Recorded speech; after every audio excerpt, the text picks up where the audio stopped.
یہ اہل قرآن کی مجلس ہے، یہ اہل علم کی مجلس ہے، یہ وہ مجلس ہے کہ جس مجلس کے بارے میں اللہ تبارک و تعالیٰ نے خود مغفرت کا وعدہ فرمایا ہے کہ اے مسلمانوں، جہاں پر بھی زمین کے جس خطے کے اوپر اور زمین کے جس حصے کے اوپر، زمین کے جس کونے کے اوپر اللہ کی طرف تم لوگوں کو بلایا جائے گا، اے مسلمانوں اگر تم وہاں پر آگے اللہ نے توفیق دے دی، اے مسلمانوں اس مجلس کی ایسے قدر کرنا اور یہ سوچتے رہنا، یہ خیال کرتے رہنا کہ قیامت کے دن اللہ کے حضور میں جا کر کے، قبر کی تنہائی سے گزر کر کے، محشر کی رودات سے گزر کر کے اللہ کا سامنا ہوگا، تو روز قیامت میں ہم اللہ کے سامنے اس بات کی گواہی دے سکیں کہ فلاں مجلس کے اندر قرآن کی مجلس تھی، اہل علم کی مجلس تھی، دین پالو کی مجلس تھی، اور لوگوں اس موقع کے اوپر میں آیا تھا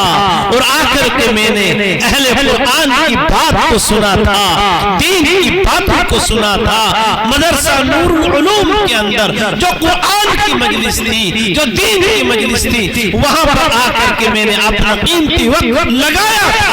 اور ان حالات کے اندر وقت لگایا تھا کہ جب مسلمانوں کے سامنے یہ بات آیا ہو چکی تھی کہ جس بات کو مسلمان کئی سالوں سے سن رہا تھا کہ ایک وقت آئے گا کہ ہمارے قرآن کے خلاف سازشیں ہوں گی، ایک وقت آئے گا ہماری مدارس کے خلاف سازشیں رچی جائیں گی، ایک وقت آئے گا کہ مساجد کے خلاف مساجد کو مسمار کرنے کے لیے باطل منہ کھول کر کے سامنے آئے گا۔ ان حالات کے اندر جب مدرسے کا جلسہ ہوتا ہے اور جہاں پر خالص دین کی بات ہوتی ہے، وہاں پر آ کر کے اگر ہم دین کی باتوں کو نہ سنیں اور دین کی باتوں کی ناقدری کریں، بچے شور بچاتے رہیں، بڑے اس شور کے اندر مصروف ہو کر کے دین کی مجلس کی ناقدری کرتے رہیں، اے مسلمانوں وہ وقت بھی آ سکتا ہے اور وقت آیا چاہتا ہے، وہ آنکھوں کے سامنے منڈلا رہا ہے کہ جب ہم دین کی مجلسوں میں آنا چاہیں اور اللہ کی طرف سے حالات ایسے بن جائیں کہ ان دین کی مجلسوں کو دیکھنے کے لیے اور ان دین کی مجلسوں میں آنے کے لیے ہم لوگ ترستے رہیں۔ اس لیے تلہیڑی کے باغیرت مسلمانوں اور پردہ نشی میری ماؤں بہنوں، میں نے آپ حضرات کے سامنے قرآن مقدس کی جو الفاظ کے اعتبار سے سب سے چھوٹی صورت ہے، لیکن اللہ رب العزت نے اپنے اس نورانی کتاب کے اندر اور نورانی کلام کے اندر، نورانی قرآن کے اندر مسلمانوں کے لیے جو پیش کیا ہے، اگر ہم اس کی عظمت کو دیکھیں، اس کے بیک گراؤنڈ کو دیکھیں اور اس بات کو دیکھیں کہ اللہ تبارک و تعالیٰ نے ہماری نسبتوں کا احترام کیا ہے، اللہ تبارک و تعالیٰ نے ہماری نسبتوں کو کس کے ساتھ جوڑا ہے، اگر ہم اس کا خیال کر لیں تو مرد مومن کبھی گناہ کے قریب نہیں جا سکتا ہے، مرد مومن کبھی قرآن کی بہترابی نہیں کر سکتا ہے، مرد مومن کبھی محفل قرآن کے موقع کے اوپر اپنے دل کو اس سے دور نہیں کر سکتا۔ تو آئیے مسلمانوں، میں آپ حضرات کو اس سورت کے شان نزول کے بارے میں چند منٹوں کے اندر کچھ عرض کروں کہ یہ سورت کن حالات کے اندر نازل ہوئی۔ آپ کو معلوم ہے کہ اللہ رب العزت نے قرآن کریم کے اندر 114 سورتیں نازل فرمائی، 540 رکوعات نازل فرمائے، اور پھر اللہ رب العزت نے 6666 آیات کریمہ کے اوپر اس قرآن کو مکمل فرما دیا۔ لیکن جب بھی کوئی قرآن کی آیت نازل ہوئی، قرآن کی کوئی سورت نازل ہوئی، وہ مکہ مکرمہ کے اندر نازل ہوئی یا مدینہ طیبہ کے اندر نازل ہوئی، لیکن کن حالات کے اندر نازل ہوئی؟ وہ حالات ایسے تھے کہ مکہ کے رہنے والے اور مکہ کے آس پاس کے لوگ رہنے والے جو رسول اکرم صلی اللہ علیہ وسلم کی نبوت سے پہلے اللہ کے نبی صلی اللہ علیہ وسلم کو صادق و امین کا لقب دیا کرتے تھے اور اپنی زبان سے فرمایا کرتے تھے محمد الصادق محمد الامین. اے لوگوں محمد صلی اللہ علیہ وسلم اصدق القائلین ہیں, بات کرنے والوں میں سب سے زیادہ سچے حضور اکرم صلی اللہ علیہ وسلم ہیں. اے لوگوں امانت رکھنے والوں میں سب سے بہتر رسول اکرم صلی اللہ علیہ وسلم ہیں. لیکن میرے دوستو جب اسی نبی کے اوپر غار حرا کے اندر قرآن کریم نازل ہوتا ہے اور قرآن کریم کے نازل ہونے کے بعد وہی نبی مکہ کی سرزمین کے اوپر آ کر کے اور سنگلاخ پہاڑوں کے درمیان کھڑے ہو کر کے پیارے آقا اعلان فرماتے ہیں اے لوگوں قولوا لا الہ الا اللہ تفلحوا. اے لوگوں جن بتوں کے پیچھے تم پڑے ہوئے ہو, جن بتوں کو تم سجدہ کرتے ہو, جن کو تم اپنا خدا مانتے ہو, اے لوگوں وہ کچھ کرنے والے نہیں ہیں بلکہ اللہ کی ذات, اللہ کی طاقت, اللہ کی پاور یہ ہمیشہ سے ہے اور ہمیشہ رہنے والی ہے. جب رسول اکرم صلی اللہ علیہ وسلم نے یہ اعلان فرمایا وہی مکہ والے جو اللہ کے نبی صلی اللہ علیہ وسلم کو اپنے نگاہوں کا سرتاج کہتے تھے, جو رسول اکرم صلی اللہ علیہ وسلم کو اپنے آنکھوں کی ٹھنڈک سمجھتے تھے, لیکن جب قرآن آیا,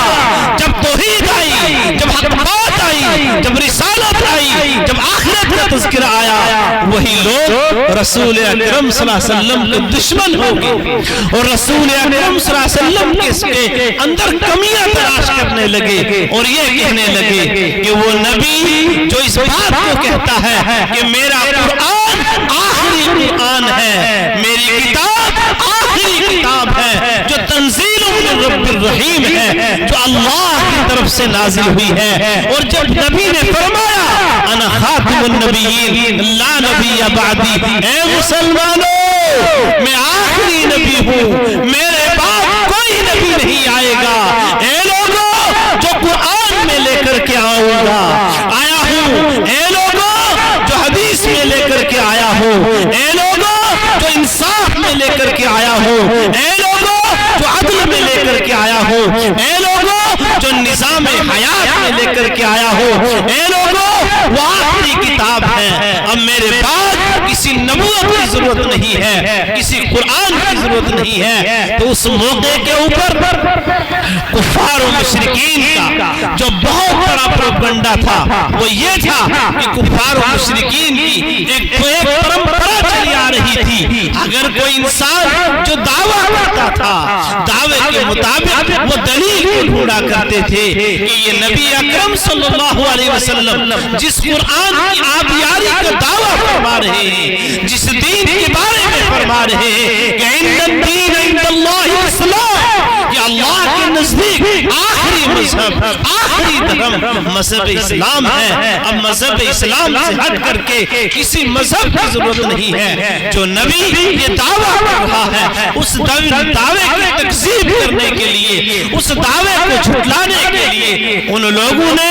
رسول اکرم صلی اللہ علیہ وسلم کی زندگی میں جھانکا, رسول اکرم صلی اللہ علیہ وسلم کی کمی کو تلاش کرنے کے لیے اس چیز کا انہوں نے ایک دلیل پیش کی کہ رسول اکرم صلی اللہ علیہ وسلم کے ہاں کوئی نرینہ اولاد نہیں ہے, یعنی رسول اکرم صلی اللہ علیہ وسلم کے ہاں بیٹیاں ہی بیٹی ہیں. پہلی بیٹی پیدا ہوتی ہے جس کا نام زینب ہے, دوسری کا نام رقیہ ہے, پھر ام کلثوم ہے, پھر حضرت فاطمہ ہے. لیکن رسول اکرم صلی اللہ علیہ وسلم جس نبوت کا دعویٰ کر رہے ہیں, جس قرآن کا دعویٰ کر رہے ہیں, اس قرآن کو آگے لے کر کے چلنے والا کون ہوگا, اس قرآن کی نسبت کس سے جڑے گی, اس ایمان کی نسبت کس سے جڑے گی. چونکہ پہلا بیٹا جب رسول اکرم صلی اللہ علیہ وسلم کے ہاں پیدا ہوا تو اللہ کے نبی صلی اللہ علیہ وسلم نے اس بیٹے کا نام طیب یا طاہر رکھا, لیکن وہ بیٹا رسول اکرم صلی اللہ علیہ وسلم کے لخت جگر تقریباً 2 سال کی عمر میں دنیا سے اللہ نے ان کو بلا لیا. رسول اکرم صلی اللہ علیہ وسلم کو دکھ ہوا کہ کفار و مشرکین کا دعویٰ ہے, کفار و مشرکین کی پرمپرا ہے,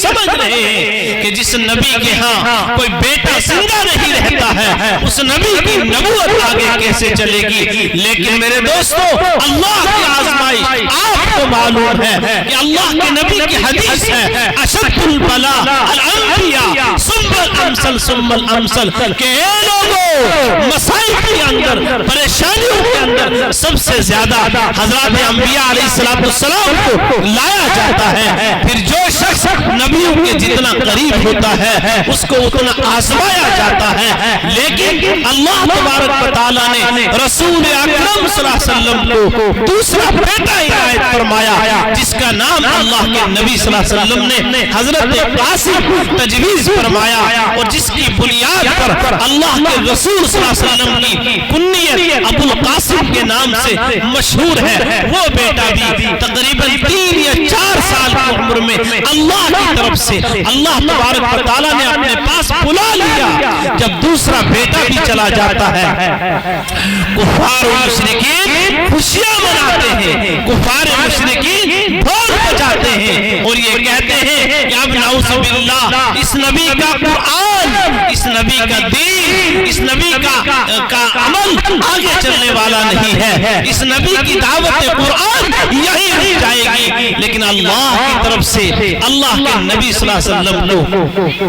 تیسرا بیٹا ملتا ہے جس کا نام رسول اکرم صلی اللہ علیہ وسلم نے حضرت ابراہیم رکھا۔ جب اللہ کے نبی صلی اللہ علیہ وسلم کا تیسرا بیٹا پیدا ہوتا ہے اللہ کے نبی صلی اللہ علیہ وسلم کو خوشی ہوتی ہے کہ وہ بیٹا 6 سال سے زیادہ آگے چلا جاتا ہے، تقریباً 7، 8، 9، 10 سال کے قریب ہو جاتا ہے۔ اللہ کے نبی کو خوشی ہوتی ہے کہ اب کفار و مشرکین جو نبوت کے دشمن، جو قرآن کے دشمن، جو اسلام کے دشمن، جو اسلام کو مٹانا چاہتے ہیں، اس موقع کے اوپر اللہ کے نبی صلی اللہ علیہ وسلم کو خوشی ہو رہی تھی، لیکن اللہ کی طرف سے یہ آزمائش نازل ہوتا ہے، اور یہ آزمائش نازل ہوتی ہے اس شکل کے اندر کہ حضرت ابراہیم کو تقریباً 9 یا 10 سال کی عمر کے اندر ایک بخار لاحق ہوتا ہے، اور بخار کے لاحق ہونے کی بنیاد پر اللہ کے نبی صلی اللہ علیہ وسلم کے لخت جگر، جس شخص کا بیٹا دنیا سے ایک چلا جاتا ہے 2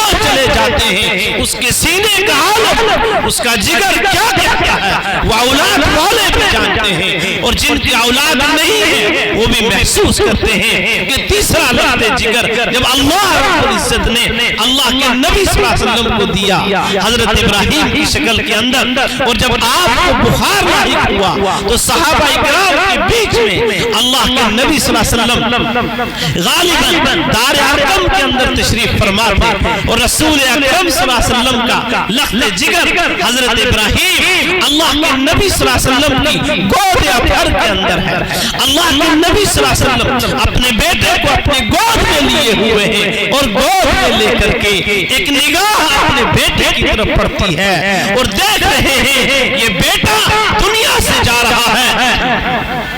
اور دنیا سے جانے کی بنیاد پر رسول اکرم صلی اللہ علیہ وسلم کی آنکھوں سے آنسو جاری ہو جاتے ہیں۔ جب رسول اکرم صلی اللہ علیہ وسلم کی آنکھوں سے آنسو جاری ہوتے ہیں تو اللہ کے نبی صلی اللہ علیہ وسلم کی ایک صحابی آگے بڑھتے ہیں اور آگے بڑھ کر کے کہتے ہیں انت تبکی یا نبی اللہ، اے اللہ کے نبی صلی اللہ علیہ وسلم آپ کو بھی رونا آگے ہے، اے اللہ کے نبی آپ کا بیٹا دنیا سے جا رہا ہے، کیا آپ کو بھی رونا آتا ہے؟ اللہ کے نبی صلی اللہ علیہ وسلم نے جواب دیا، اور اس موقع کے اوپر وہ جواب نہیں میرے دوستو، وہ اللہ تبارک و تعالیٰ کی طرف سے ایک پیغام تھا دنیا انسانیت کے لیے۔ وہ پیغام کیا تھا کہ عرش الہی کے اوپر فرشتے بھی شور مچائے جا رہے تھے، اللہ کے نبی صلی اللہ علیہ وسلم کی آنکھوں گرتے گرتے آپ کی داڑھی مبارک کو پار کرتے ہوئے، اور آنسو کی پھلجھڑی جو موت کی شکل سے زمین پر گرتے ہیں، ادھر عرش الہی کی طرف سے جو فیصلہ ہوتا ہے اس فیصلے کو سننے کے لیے مسلمانوں کلیجہ منہ کو آتا ہے۔ وہ منظر کیا ہوگا کہ سارے کے کے سارے مکہ کے دشمن اور سارے مکہ کے دشمنوں کے سردار جو اسلام کے دشمن تھے، جو قرآن کے دشمن تھے، جو ایمان کے دشمن تھے، وہ اس موقع کے اوپر باہر خوشیاں منا رہے تھے اور خوشیاں مناتے اس درجے کے اندر وہ پہنچے ہوئے تھے کہ ہر طرح کے آسائش کے سامان کو باہر لے کر کے آ رہے تھے اور یہ خوشیاں منا رہے تھے کہ آج دنیا کے اندر سے محمد عربی صلی اللہ علیہ وسلم کا تیسرا لحظہ جگر جایا چاہتا ہے۔ اللہ کے نبی کا تیسرا بیٹا جب دنیا سے نعوذ باللہ چلا جائے گا، اللہ کے نبی کے بیٹے کے جاتے ہی دین اسلام کا سلسلہ بند ہو جائے گا، قرآن کا سلسلہ بند ہو جائے گا، العیاذ باللہ مدارس اسلامیہ کا نشان ہمیشہ کے لیے مٹ جائے گا۔ لیکن میرے دوستو، اسی موقع کے اوپر ادھر رسول اکرم صلی اللہ علیہ وسلم کے صحابی جواب دیتے، سوال کرتے ہیں، انت تبکی یا نبی اللہ، اے اللہ کے نبی صلی اللہ علیہ وسلم، کیا آپ کو بھی رونا آتا ہے؟ اے اللہ کے نبی صلی اللہ علیہ وسلم، کیا بیٹے کے جانے کی بنیاد پر آپ کو رونا آتا ہے؟ آپ تو نبی ہیں، آپ امام الانبیاء ہیں، آپ نبیوں کے سردار ہیں، آپ کو رونا کیوں آتا ہے؟ رسول اکرم صلی اللہ علیہ وسلم نے جواب دیا، افی جوفی حجر، افی جوفی حجر، افی جوفی حجر، اے لوگو میرے اندر میرے اللہ نے دل رکھا ہے، پتھر نہیں، دل ہے پتھر نہیں، دل ہے پتھر نہیں۔ میرے دوستو، اس موقع کے اوپر جب رسول اکرم صلی اللہ علیہ وسلم کے آنسو زمین کے اوپر گرے تھے، اسی موقع کے اوپر حضرت جبریل علیہ السلام عرش الہی کے پاس سے، اللہ کے پاس سے زمین کے اوپر تشریف لاتے ہیں اور اللہ کے نبی صلی اللہ علیہ وسلم کو یہ خوشخبری دیتے ہیں، اے اللہ کے نبی صلی اللہ علیہ وسلم، اِنَّا أَعْطَيْنَاكَ الْكَوْثَرَ، اے نبی جی، اللہ تبارک و تعالیٰ نے دنیا اور آخرت کی ہر بھلائی آپ کو عطا کی گئی۔ اے مسلمانوں، ہم اور آپ اللہ کے رسول صلی اللہ علیہ وسلم کی نسبت کو نہیں پہچانتے ہیں کہ ہماری نسبت کیا ہے۔ اس سورت کے نازل ہوتے ہی حضرات مفسرین نے فرمایا ہے کہ صبح قیامت تک جو بھی مسلمان ہوگا، جو بھی اللہ اللہ کہنے والا ہوگا، وہ رسول اکرم صلی اللہ علیہ وسلم کی روحانی اولاد کے اندر شامل ہے۔ میرے دوستو، ہم یہاں پر جو بیٹھے ہوئے ہیں، ہمیں اپنی نسبتوں کا پتہ نہیں ہے کہ ہماری اور آپ کی نسبتیں کیا ہیں۔ اگر ہمیں اپنی نسبتوں کا پتہ ہو جائے تو اس وقت کی حالات کو سمجھیں کہ ہماری اور آپ کی ذمہ داری کیا ہے، کہ یہ وہی مدارس اسلامیہ ہیں جن مدارس اسلامیہ کی بنیاد سب سے پہلے حضرت جبریل علیہ السلام نے اس دنیا کے اوپر رکھی تھی اور حضرت آدم علیہ السلام کو اس دنیا کا شاگرد بنایا تھا۔ سب سے پہلے استاد حضرت جبریل علیہ السلام تھے اور سب سے پہلے طالب علم حضرت آدم علیہ السلام تھے، جہاں سے انسانیت کی ابتدا ہوتی ہے۔ اور حضرت آدم علیہ السلام کو حضرت جبریل علیہ السلام نے جو سبق دیا تھا، جو فرشتوں کے سردار تھے کہ اے لوگوں، قیامت تک کے آنے والوں انسانوں، مدارس اسلامیہ یہ وہی مدارس اسلامیہ ہیں جو انسان کو انسان بناتے ہیں، جو انسان کو آدمی بناتے ہیں، جو انسان کو اللہ تبارک و تعالیٰ کا تعارف کراتے ہیں۔ یہ وہی مدارس اسلامیہ ہیں جن مدارس اسلامیہ نے سیرت نبی کا پیغام دیا۔ یہ وہی مدارس اسلامیہ ہیں کہ جنہوں نے ماؤں بہنوں کا مقام متعین کیا۔ یہ وہی قرآن ہے، یہ وہی رشتہ ہے کہ جس موقع کے اوپر یہ قرآن نازل ہو رہا تھا، یہ دین نازل ہو رہا تھا، لوگ چوک در چوک اللہ کے نبی صلی اللہ علیہ وسلم کے حلقہ بگوش اسلام ہو رہے تھے۔ اسی موقع کے اوپر میرے دوستو، اللہ کے نبی صلی اللہ علیہ وسلم کی مجلس کے اندر ایک شخص آتا ہے اور آ کر کے کہتا ہے، یا نبی اللہ، سمعت یا نبی اللہ، اے اللہ کے نبی صلی اللہ علیہ وسلم، میں نے سنا کہ جو قرآن آپ لے کر کے آئے ہیں، جو دین آپ لے کر کے آئے ہیں، جو ایمان آپ لے کر کے آئے ہیں، جو کلمہ آپ لے کر کے آئے ہیں، جو دعوت ایمانی آپ لے کر کے آئے ہیں، وہ ایسی دعوت ہے، وہ ایسا کلمہ ہے، وہ ایسا قرآن ہے کہ اس قرآن کو اگر کوئی پڑھ لیتا ہے، اس کلمے کو اگر کوئی پڑھ لیتا ہے، اس کے سارے گناہ معاف ہو جاتے ہیں۔ اللہ کے نبی نے فرمایا، نام اے میرے صحابی ایسا ہی ہے جو میرے کلمے کو پڑھ لیتا ہے، جو میرے قرآن کو سینے سے لگاتا ہے، جو میرے اہل قرآن سے محبت کرتا ہے، اگر جو اس قرآن کو پڑھ لیتا ہے اس کے سارے گناہ معاف ہو جاتے ہیں۔ وہ شخص آتا ہے اور اللہ کے نبی سے کہتا ہے، یا نبی اللہ مجھ سے گناہ ہو گیا۔ اللہ کے رسول صلی اللہ علیہ وسلم فرماتے ہیں، اے شخص بتا تجھ سے کیا گناہ ہو گیا؟ اللہ کے نبی صلی اللہ علیہ وسلم اس سے پوچھتے ہیں کہ بتا تو نے شراب پی لی تھی؟ وہ کہتا ہے، یا نبی اللہ اس سے بھی بڑا گناہ۔ اس کے بعد اللہ کے نبی پوچھتے ہیں، تو نے زنا کر لیا تھا؟ وہ شخص کہتا ہے، یا نبی اللہ اس سے بھی بڑا گناہ۔ اللہ کے نبی صلی اللہ علیہ وسلم ان گناہوں کو گنواتے ہیں، وہ انکار کرتا ہے، وہ کہتا ہے، یا نبی اللہ اس سے بھی بڑا گناہ، اس سے بھی بڑا گناہ، اس سے بھی بڑا گناہ۔ الغرض وہ شخص گناہوں کے بارے میں اللہ کے نبی کا ذکر ہوتا ہے، وہ کہتا ہے، یا نبی اللہ اس سے بھی بڑا گناہ۔ یا نبی اللہ میں نے سنا ہے آپ رحمت للعالمین ہیں، یا نبی اللہ میں نے سنا ہے کہ اونٹ بھی آپ کے قدموں میں آ کر کے گر جاتا ہے اور اپنے مالک کی شکایت کر کے چلا جاتا ہے۔ اللہ کے نبی نے فرمایا، میں رحمت للعالمین ہوں، مجھے میرے اللہ نے قرآن دیا ہے، جس قرآن کو پڑھنے کے بعد، جس قرآن سے پڑھنے کے بعد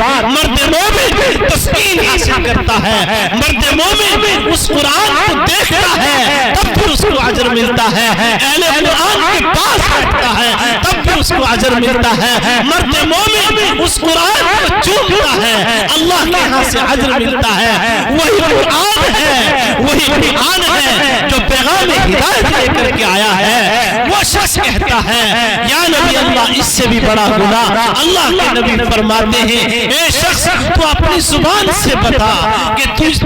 سے کون سا گناہ ہو گیا؟ وہ شخص کہتا ہے، یا نبی اللہ ابھی آپ کے اوپر قرآن نازل نہیں ہوا تھا، تو یا نبی اللہ جہالت کا دور تھا، یا نبی اللہ مکہ کا دستور تھا کہ یہاں پر کسی کے ہاں اگر کوئی معصوم بچی پیدا ہو جاتی تھی، یا نبی اللہ اس معصوم بچی کے لیے مکہ کے لوگوں نے، ابو جہل نے، اخنس بن شریح نے، عتبہ نے، ان سب نے یہ قانون بنایا تھا کہ اگر کسی کے ہاں بیٹی پیدا ہوگی اس بیٹی کو اپنے گھر کے اندر پالنا نہیں ہے، اس بیٹی کی تربیت نہیں کرنی ہے، بلکہ اس بیٹی کو لے کر کے زندہ قبر کے اندر دفن کر کے آنا۔ یہ دور تو اللہ کے نبی صلی اللہ علیہ وسلم